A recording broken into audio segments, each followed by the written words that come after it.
Hay misteriosas estructuras antiguas en lugares inesperados en este mundo, desde ciudades flotantes a palacios en acantilados. He aquí 20 estructuras antiguas inexplicables construidas sobre el número 20, ciudades flotantes en China. Si eres activo en Internet alrededor de 2015, tal vez hayas visto artículos y clips sobre supuestas ciudades flotando en el cielo sobre Jiangxi y Foshan, China. Verás, ese año, un misterioso paisaje urbano fue visto por innumerables lugareños flotando sobre una ciudad china. Al principio, los residentes se alarmaron por lo que veían, pero los expertos se apresuraron a ofrecer explicaciones. Más que un edificio real, el antiguo fenómeno responsable de esta ciudad flotante se conoce como espejismo. Históricamente, se han registrado fenómenos similares en diversas culturas y a menudo se interpretan como presagios o visiones espirituales. Y aunque estos avistamientos se han entrelazado profundamente con la sabiduría popular local, la mayoría de las veces estas ciudades flotantes son creadas por un espejismo superior o un espejismo que se proyecta hacia arriba. Se trata de un fenómeno similar al Fata Morgana, que hace que los marineros vean los barcos como si flotaran en el cielo. Pero, ¿cómo se produce este fenómeno? Para que se produzca una Fata Morgana, se necesita aire frío y denso cerca del suelo con una capa de aire más cálido por encima.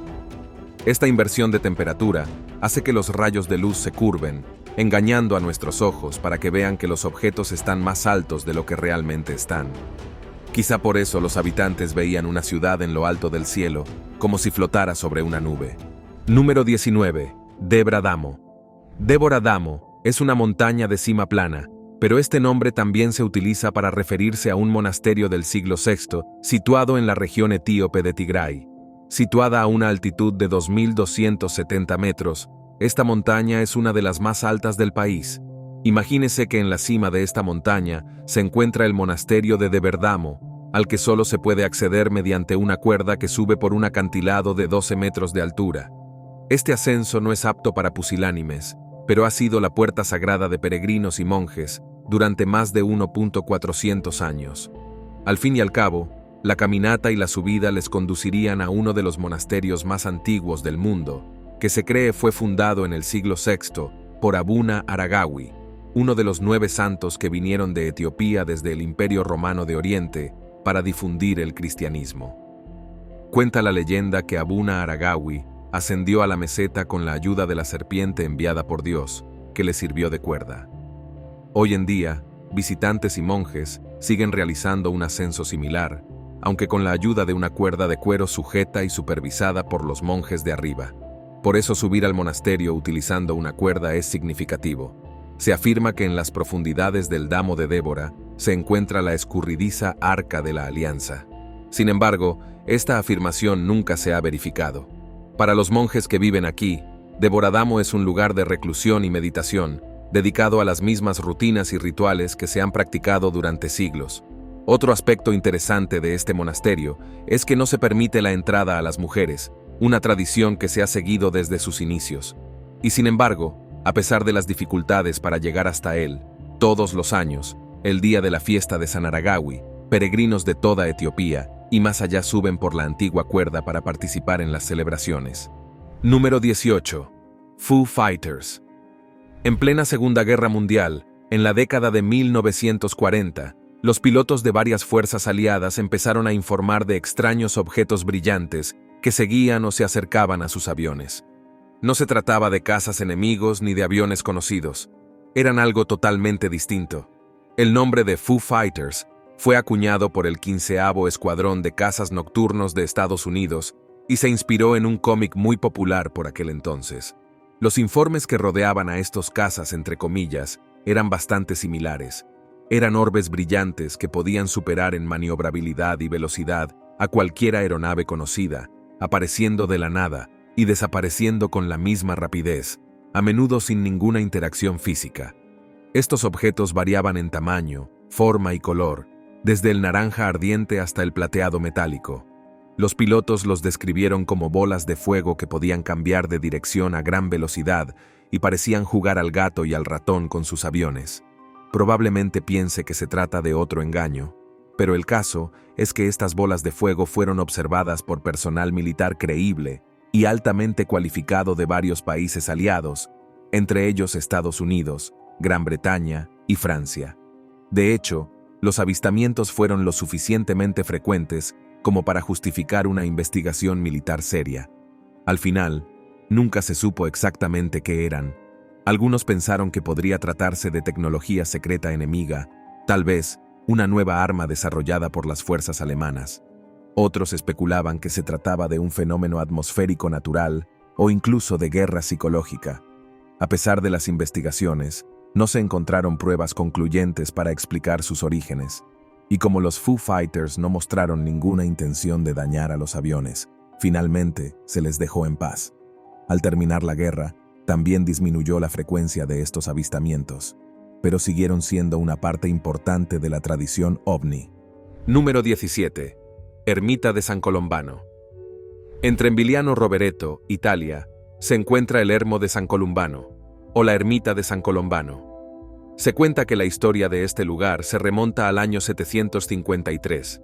Se dice que el ermitaño de San Columbano llegó por primera vez al acantilado.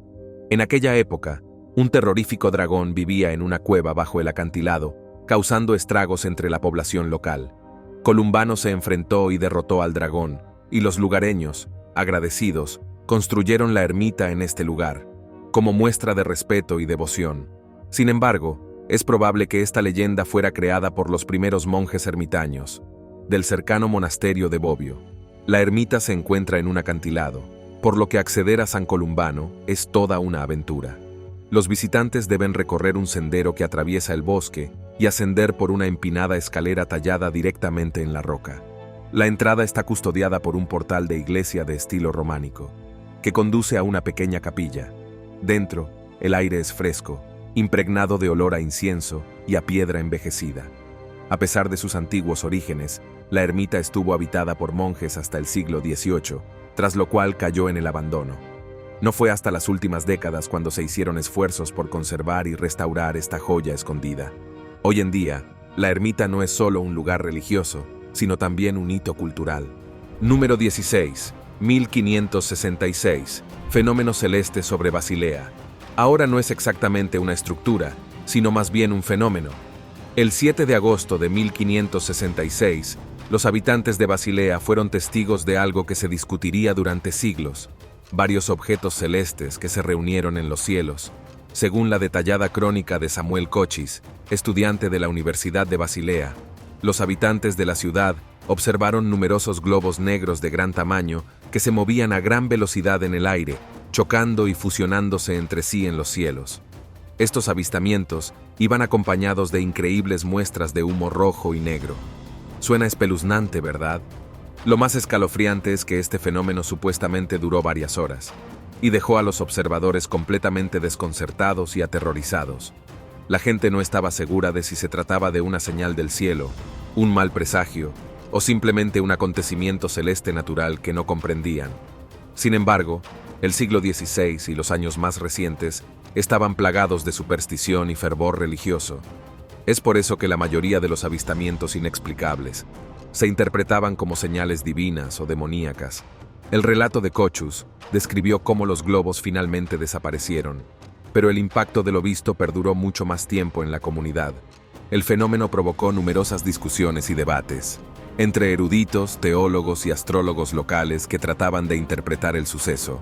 Muchos lo vieron como una orgullosa premonición o advertencia del desagrado de Dios, relacionándolo con las convulsiones sociales y religiosas de la época, sobre todo teniendo en cuenta que era el periodo de la Reforma. Sin embargo, los expertos creen hoy que lo que ocurrió aquel fatídico día 7 de agosto de 1566 es un caso de relámpago de bola, un fenómeno meteorológico que, aunque poco frecuente, se considera perfectamente normal. Es posible que la gente de la época tuviera recuerdos exagerados de lo sucedido, debido al pánico y la histeria colectivos. Dicho esto, es posible que nunca sepamos lo que ocurrió realmente aquel día, ya que los relatos de los testigos oculares podrían no describir con exactitud lo sucedido. Número 15. Machu Picchu. Machu Picchu está enclavado en lo alto del valle sagrado del río Urubamba, a una impresionante altitud de 2.900 metros. Construido en el siglo XV bajo el reinado del gran emperador Pachacuti, este complejo sirvió de residencia real a la élite inca. Su ubicación estratégica formaba parte de su estrategia de defensa. Oculto desde abajo y casi invisible entre los picos de las montañas de este lugar, la precisión del trabajo de la piedra es tan fina que uno no puede dejar de preguntarse cómo los incas construyeron estructuras tan impecables sin herramientas modernas o incluso la rueda. Hay incluso una leyenda que afirma que los incas eran capaces de conectar con los espíritus de sus antepasados. De hecho, el propio Machu Picchu es un misterio. Aún no se sabe exactamente por qué se construyó esta ciudad en las nubes. Algunos creen que fue un santuario religioso, otros piensan que podría haber sido un observatorio astronómico, y algunos incluso sugieren que era un refugio aislado para el emperador inca y sus invitados. Cualquiera que fuera su propósito original, fue abandonado durante la conquista española y permaneció olvidado hasta que las ruinas fueron redescubiertas en tiempos modernos. Número 14. Pueblo de Acoma. Encaramado en lo alto de una impresionante mesa de arenisca de 90 metros en Nuevo México. Si eres de la región, quizá ya hayas oído hablar de él. Acoma Pueblo también se conoce como la Ciudad del Cielo. Este lugar se pobló por primera vez hacia el año 1100 y fue hogar de culturas nativas americanas. Con sus aproximadamente 250 estructuras hechas de adobe, una mezcla de tierra, agua y paja, Acoma Pueblo parece casi una extensión natural de la propia mesa. Según la historia universal, el pueblo Acoma cree que fue conducido a este lugar por sus guías espirituales, con señales que indicaban que esta elevada meseta iba a ser su santuario. El significado espiritual es palpable al caminar por las polvorientas calles que pasan junto a la misión de San Esteban del Rey, una impresionante misión católica construida a principios del siglo XVII. La misión, construida bajo la dirección de misioneros españoles, requirió una considerable mano de obra de los Acoma para acarrear tierra y agua hasta la escarpada mesa. Sin embargo, la iglesia sigue en pie como símbolo de la mezcla de influencias Acoma y españolas, y alberga importantes objetos religiosos y cerámica tradicional Acoma. Hoy en día, el turismo desempeña un papel vital en la economía de los pueblos, con visitas guiadas que ofrecen una visión de la rica historia, cultura y tradiciones Acoma. Estas visitas no solo educan a los visitantes, sino que también garantizan que el patrimonio y las historias del pueblo Acoma sigan transmitiéndose a las generaciones futuras. Número 13. La Ciudad de la Victoria. Vijayanagara, que significa Ciudad de la Victoria, fue algo más que una ciudad. En su día fue la capital del poderoso imperio Vijayanagara, que dominó el sur de la India entre los siglos XIV y XVII. Fundado por los legendarios hermanos Harijara y Bucarilla en 1336, el imperio se estableció con la guía del sabio Vidyaranya. Fue un baluarte contra las invasiones de los sultanatos del norte y desempeñó un papel crucial en la preservación de la religión y la cultura hindúes en tiempos turbulentos. La propia ciudad de Vijayanagara fue una maravilla de su época, elogiada por viajeros de todo el mundo, especialmente por su avanzada planificación urbana y sus vibrantes mercados. Imagínese una ciudad tan rica que en sus calles se vendían diamantes y rubíes, una arquitectura tan grandiosa que dejaba embelesados a los visitantes. La ciudad era un crisol de culturas que atraía a comerciantes, viajeros y eruditos de toda Asia y Europa. Su riqueza se refleja fácilmente en todo el complejo. Sin embargo, la grandeza de Vijayanagara no duró para siempre. La ciudad tuvo un trágico final en 1565, en la batalla de Tellacota, donde fue asediada y destruida por las fuerzas combinadas de los sultanatos del Decán. Lo que una vez fue una bulliciosa metrópolis quedó en ruinas, que siguen en pie hoy en día.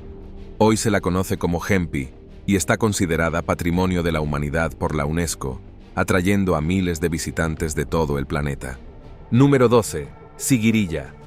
Lion Rock, o Sigirilla, es una enorme columna de roca de casi 200 metros de altura, que se eleva imponente sobre las llanuras circundantes. Sobre esta columna se alza una fortaleza con una rica historia.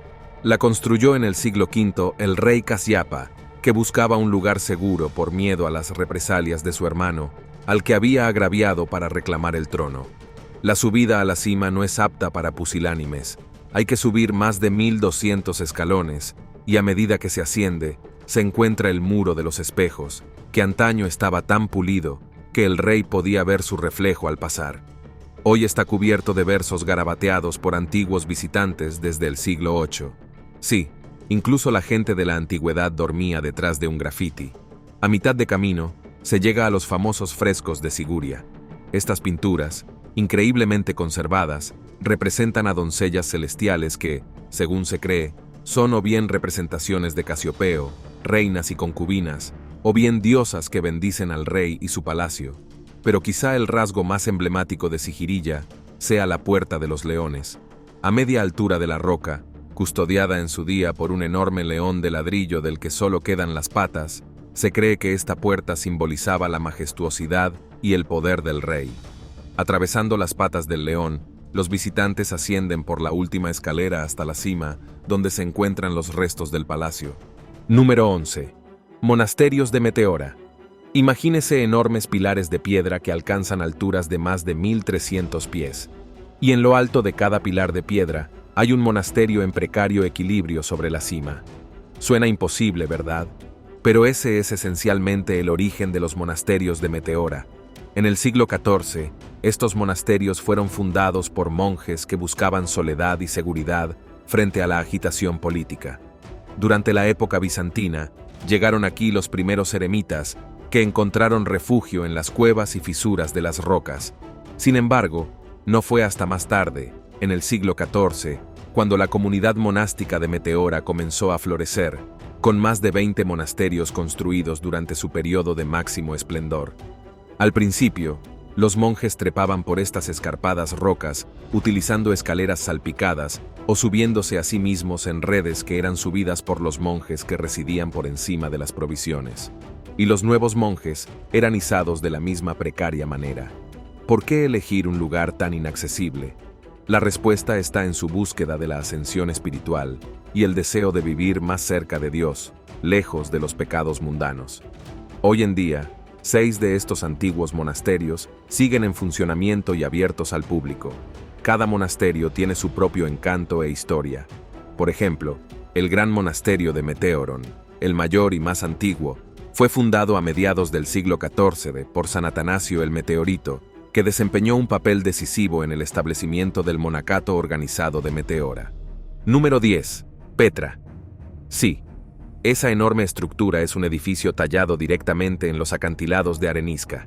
Esta es la grandeza de Petra, la ciudad rosa roja, tan antigua como el tiempo mismo. Esta estructura arqueológica se encuentra en las escarpadas montañas al sur del Mar Muerto. Tallada directamente en vibrantes acantilados de arenisca roja, blanca y rosa, Petra fue en su día la próspera capital del reino nabateo. En torno al siglo VI a.C., los nabateos eran conocidos por su increíble habilidad en la gestión del agua, la arquitectura y su destreza en el comercio. Convirtieron Petra en un centro crucial para la seda, las especias y otras rutas comerciales que unían China, India y el sur de Arabia con Egipto, Siria, Grecia y Roma. Entrar en esta ciudad es como retroceder en el tiempo. Es una ciudad en expansión repleta de cientos de edificios intrincadamente tallados, tumbas, baños, salas funerarias, templos y un teatro de estilo romano con capacidad para 3 personas. Según la leyenda, Petra no es solo el lugar donde Moisés golpeó una roca con su bastón, haciendo brotar agua, sino también el lugar donde los bandidos escondieron el tesoro del rey nabateo en la urna gigante de la fachada del tesoro. Estas leyendas contribuyen a la importancia histórica de Petras. Número 9. Templo colgante de Hengshan. Situado cerca del monte Heng, en la provincia china de Shanxi. El templo colgante de Hengshan se encuentra a una asombrosa altura de 60 metros sobre el suelo. Construido hace más de 1500 años, durante la dinastía Wei del Norte, es una de las estructuras antiguas más precarias del país. Pero, ¿por qué construir un templo en un lugar tan extremo? Cuenta la leyenda que solo una zona de tan difícil acceso podía ser lo suficientemente tranquila para la meditación. Además, la estructura del templo, protegida de las inundaciones, la nieve y la lluvia por el saliente del acantilado, ha ayudado a preservar sus vigas de madera y su intrincada arquitectura a lo largo de los siglos. El templo colgante es único no solo por su ubicación, sino también por encarnar la unidad entre las distintas tradiciones espirituales chinas. Este templo es uno de los únicos lugares de China donde se puede encontrar budismo, taoísmo y confucianismo, todos ellos venerados bajo un mismo techo. La coexistencia de estas tres grandes filosofías se refleja en las 40 salas y pabellones del templo, conectados por una vertiginosa red de pasillos. Cada una de estas salas contiene estatuas e iconos dedicados a deidades de cada fe, con especial énfasis en Buda, Laozi y Confucio, considerados los grandes sabios de sus respectivas doctrinas. Los visitantes que deseen explorar los templos colgantes deben ascender por estrechas escaleras excavadas en la montaña que conducen a los precarios senderos, no aptos para cardíacos. Número 8. El Palacio de Potala. Con sus impresionantes 13 plantas y más de 1 habitaciones, está situado en lo alto del Himalaya, concretamente en la colina roja de Lhasa, Tíbet. Construido en el siglo XVII por el quinto Dalai Lama, el Palacio de Potala se edificó sobre los cimientos de una fortaleza anterior, construida por el rey Songtsen Gampo en el siglo VII. Es el palacio de invierno de los Dalai Lama, pero también tiene un significado espiritual. Se dice que el lugar tiene un significado sagrado debido a la presencia de una cueva espiritual que se consideraba un retiro de meditación. El emperador Songtsen Gampo conservó esta cueva en las profundidades del laberinto del palacio y la veneró como un lugar sagrado que se cree está imbuido de su legado espiritual.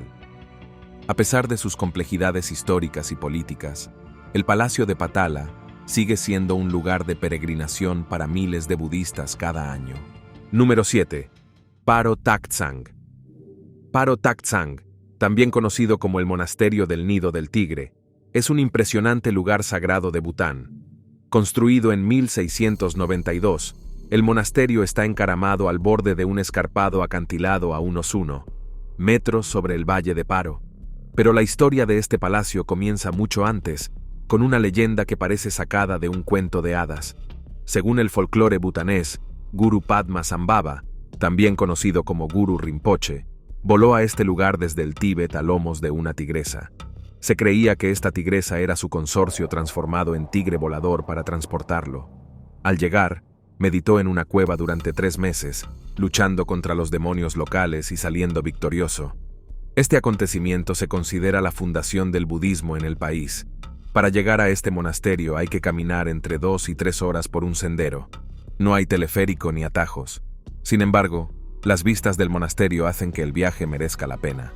Número 6. Xunantunich. Xunantunich es un término que se traduce como mujer de piedra en lengua maya. Situado en la cima de una colina nivelada, este yacimiento arqueológico es una de las estructuras mayas de Belice más fácilmente accesibles e impresionantes de la región. El núcleo de Xunantunich abarca aproximadamente 1 kilómetro cuadrado y consta de 6 plazas principales rodeadas por más de 26 templos y palacios. Se dice que este lugar debe su nombre al fantasma de una mujer que, según la leyenda local, empezó a aparecerse a finales del siglo XIX.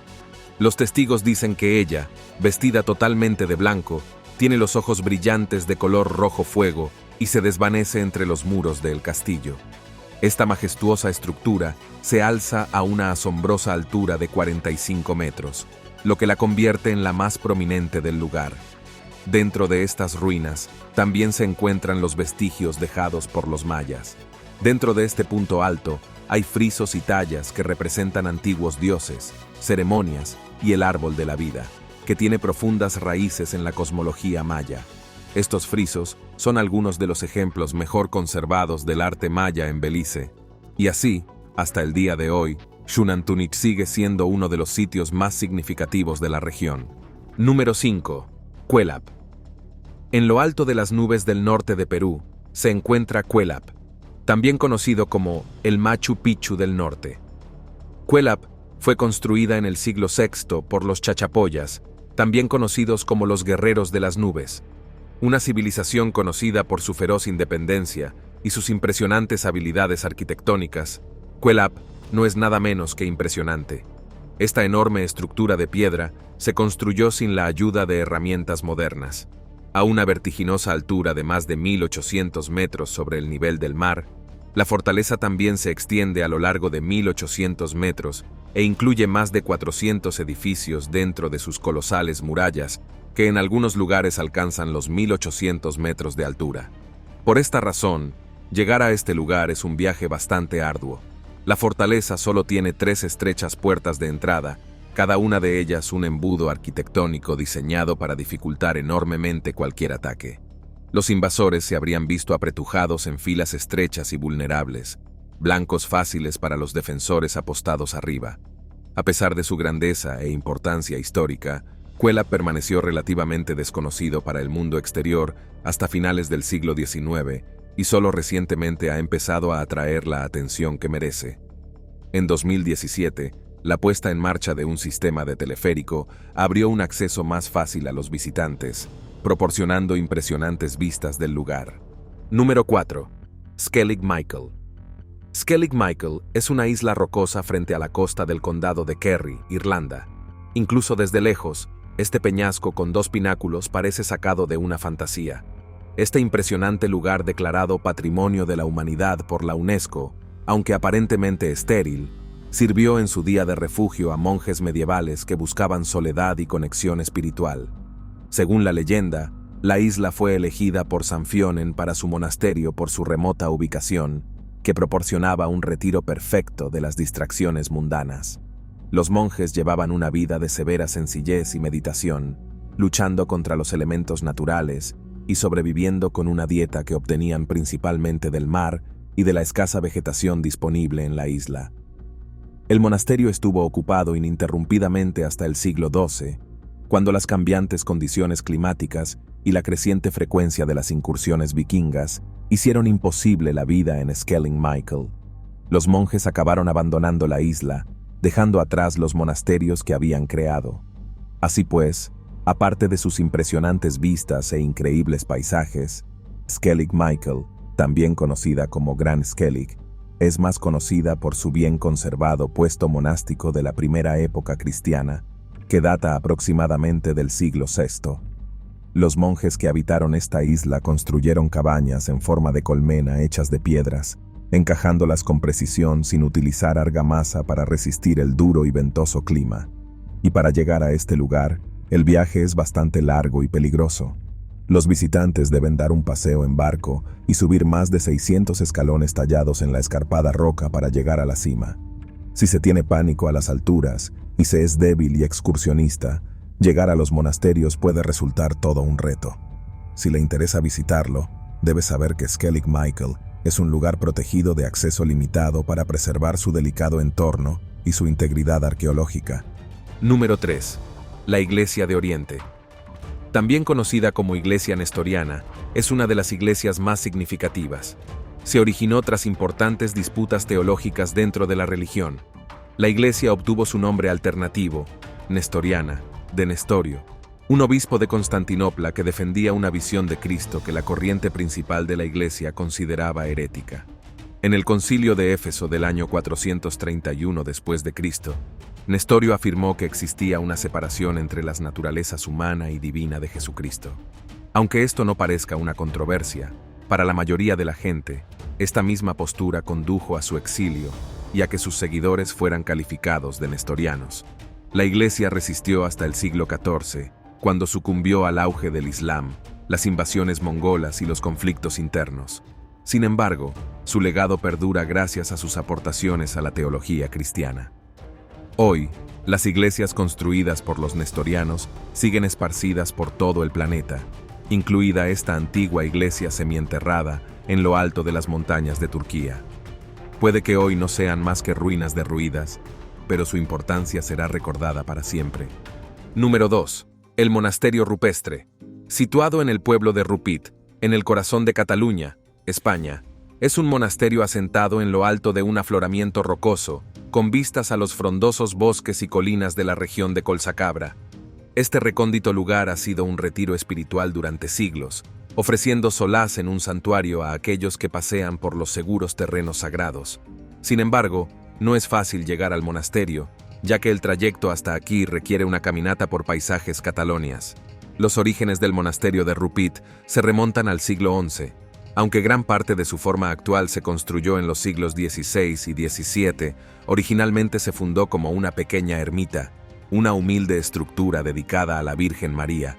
Con el paso de los años, creció en importancia y tamaño, hasta convertirse en el importante complejo religioso que vemos hoy, con una iglesia, alojamiento para peregrinos y varias dependencias. Este monasterio está ligado a una interesante leyenda. Cuenta la leyenda que el emplazamiento del monasterio fue elegido por intervención divina. Se dice que en esta montaña se descubrió una imagen milagrosa de la Virgen María y que el monasterio se construyó para honrar este hallazgo sagrado, lo que hace que este lugar sea significativo hasta el día de hoy. Número 1. Palacio del Acantilado. Quizá algunos de ustedes ya estén familiarizados con esta estructura. Cliff Palace, la mayor vivienda en un acantilado en América del Norte. Esta enorme vivienda está enclavada en los escarpados acantilados del Parque Nacional de Mesa Verde, en Colorado, y es difícil entender cómo se construyó. Con más de 150 habitaciones y más de 20 quivas, o estructuras ceremoniales, este yacimiento es increíblemente enorme.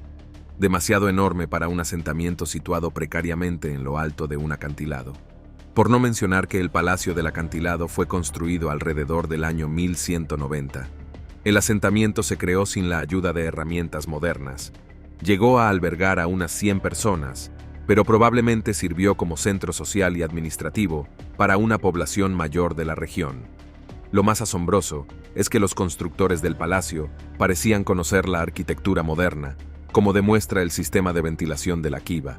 Sin embargo, los arqueólogos creen que el Palacio del Acantilado solo estuvo habitado unos 100 años. A finales del siglo XIII, los residentes empezaron a marcharse, posiblemente debido a la prolongada sequía que hizo inhóspita la región. Estos lugares son realmente maravillosos. Gracias por vernos. Hasta la próxima.